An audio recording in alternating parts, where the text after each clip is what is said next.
आज आमचो कणकवलीचो बाजार खूप दिवसांनी ना गावठी पांढरी भेंडी मिळाली। एक जुडी पांढऱ्या भेंड्याची आणि एक हिरव्या भेंड्याची। मग येऊन मिक्स भाजी केलं। खूप गावठी भेंडी ना खावक एकदम भारी आणि चिकचिकीत अजिबात होत नाही वन, चव पण अप्रतिम लागतं त्याची। अशी करून बघा। एक कढई घेतले, त्याच्यात घातलंय तेल, बारीक चिरून कांदा, उभी चिरून मिरची, झटपट होणारी भाजी आणि चविष्ट लागतं। वरसून घातलंय हळद, नंतर स्वच्छ धुवून पुसून चिरले, जास्त पाणी रावता कामा नये म्हणजे बुळबुळीत होतं। व्यवस्थित ती आधी परतून घेतलं, नंतर चवीपुरता मीठ घातलं, परतलं आणि मग 4 कोकमा घातले म्हणजे त्याका ना दोरे सुटणत नाही। अशी भाजी करून बघा। बऱ्याच वेळा ही भाजी मी ना तव्यावर परतते, पण आज 2 जुडियो ना मग ती तव्यावर भागाची नाही, म्हणून म्हटलं कढईत करूया।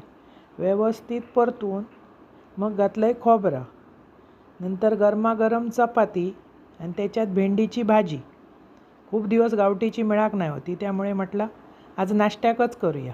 डब्याक नेणाऱ्यांनी डब्याक नेली, आम्ही ती नाश्त्याक केली। अशी भाजी करा, चपातीबरोबर खावा किंवा जेवणाक खावा, एकदम भारी लागतं। आवडतली तुमका? आणि आवडल्यास चॅनल सबस्क्राईब।